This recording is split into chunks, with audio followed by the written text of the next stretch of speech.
Yo, what is going on, ladies and gentlemen? It's your boy Gray, and today I'm bringing you a new updated Magicka ARCANIST build. This build is absolutely insane. I've been having a ton of fun playing it. Did a lot of streaming with it yesterday, and what can I say? This build is unlike any other you've probably ever seen. This build runs abilities and sets that you probably don't expect, so it's a lot of fun. So, without further ado, let's jump right into it. Starting out with the character stats, you have 64 points in the health. If you want, you can change this out. So hear me out. With this build, you want to be a Khajiit. Alright, I am currently an Imperial, but Khajiit will make this build 1,000 times stronger than it already is. Alright, if you go Khajiit, you can dump your health down a little bit, because you only need about 37k max, and with some of the sets and stuff like that, it does get increased, right? If you have a warden in your group, whatever, it'll also get increased. So, with that being said, you can put more points into Magicka and stamina. If you do that, you want your stat pool to be similar to mine, right? So you want about 1k more stamina than Magicka, and I'll get into the reason why when we go over the skills. But for what I'm running, I have 64 points into health. All right. We have the Shadow Munastone, Smoked Bear Haunch Food, and I am still a vampire. So, you don't have to be a vampire, but it's what I am. All right. Getting into the gear, this is what everybody wants to see. So, we are running Order's Wrath Lightning Staff with a precise on it and poison damage. This is insane because it gives you nice damage. A Rallying Cry, what can I say? It's bread and butter set, very, very strong. Use it on pretty much almost every single build. Then we're running Roxas. If you can, run a medium helmet, not a light, and you want to run all impen. I have wool fitted and sturdy. That's just because I haven't trade changed it, but go with all impen. Next, you have your trainee chest, as always, Rallying Cry waist, and then I'm running Order's Wrath on the body. I'm running 3 medium here, so I have a 5 medium build, and then your 1 heavy and your 1 light. Then you have Rallying Cry on the jewelry with Death Dealer's Fate. This is just bread and butter. This is why you can change your stats out a little bit in terms of your health and whatnot. Because with this, you get like 2680, I think it is, and it's absolutely insane. But I'm running all infused on this build because I like the more damage on this build. I don't think I need too much speed running a build like this, and I've been perfectly fine without it. So if you want to run Swift, I know in my previous builds and stuff like that, I have said Swift is really good. On the Arcanist with Stage 4 Vamp, I haven't needed it, so take that with a grain of salt, what you will, but I haven't needed it, so yeah. Alright, jumping into the skills. So, on our back bar, we have Sanctum of Abyssal Sea, Broken Ultimate, love it. Evolving Rune Mend, this is insanely strong. If you are solo, if you're in a group, probably put on Vigor, honestly, or you can put on Healing Soul. The only reason I do not run Healing Soul is you want to have this as a stamina ability, which is why I said you have to have more stamina than Magicka, because you need this to be stamina. Otherwise, you're going to run out of resources. Then we have the Crux Weaver Armor. This is just obviously bread and butter. Impervious Rune Ward. You have to run this on an Arcanist, otherwise you're just kind of tanking yourself, essentially. Race Against Time. This is part of your build. This gives you extra crit damage. Very good with Order's Wrath. Elemental Susceptibility. This is a little bit of penetration for you. Not needed, but this is what I use just because I do like the penetration. Front bar. We have Dawnbreaker, obviously. And then you have Tentacular Dread. This is absolutely insane, right? So, hear me out. You hit them with it for your initial start of the fight. You hit them with it, so now they get dealt 5% increased damage because they're drenched in the Abyssal Ink. Now, it does 6% more damage per Crux use, so you use it when you have 3, and it increases damage done by 33%. Alright? That's insane.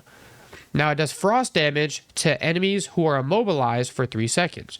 So, with this skill, this is an absolute nuke fest, alright?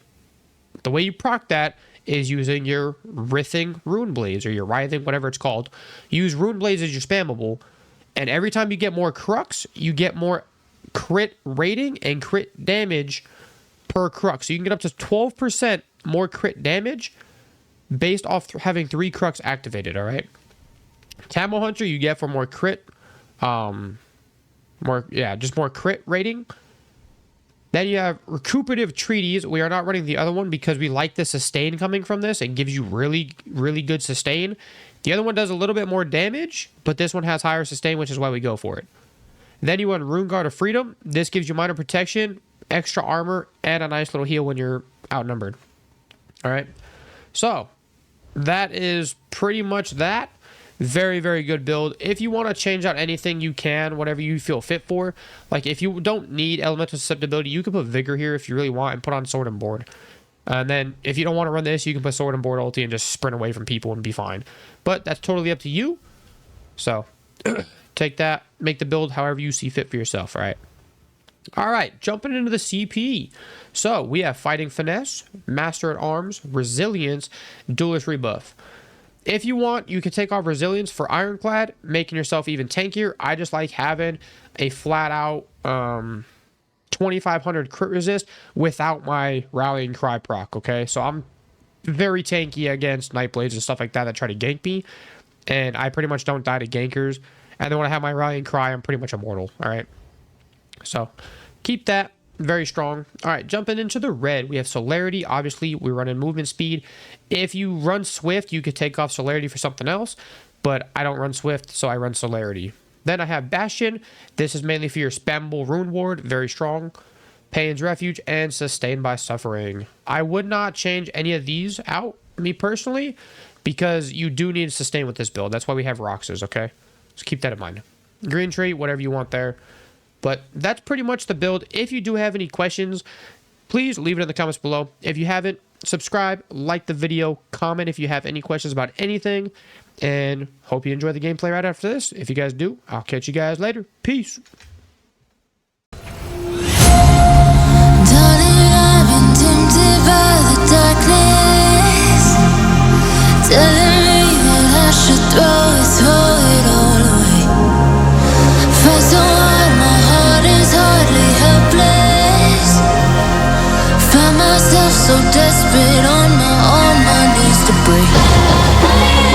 And I hear the voice of an angel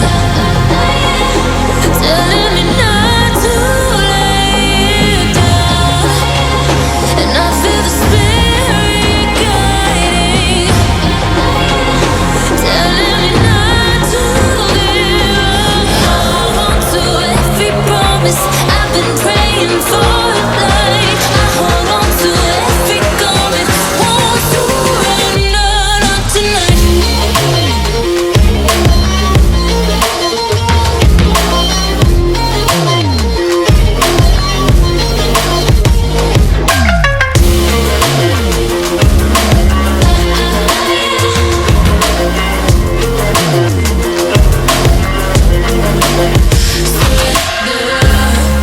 The shadow rises and I walk through the valley, but I won't let nothing take my heart away. I recognize the powers as they rally. Call the names, I break them one by one and face to face. And I hear the voice of an angel telling me not to lay down. And I feel the spirit guiding, telling me not to give up. Hold on to every promise I've been praying for. Like I hold on to every garment, won't surrender.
action.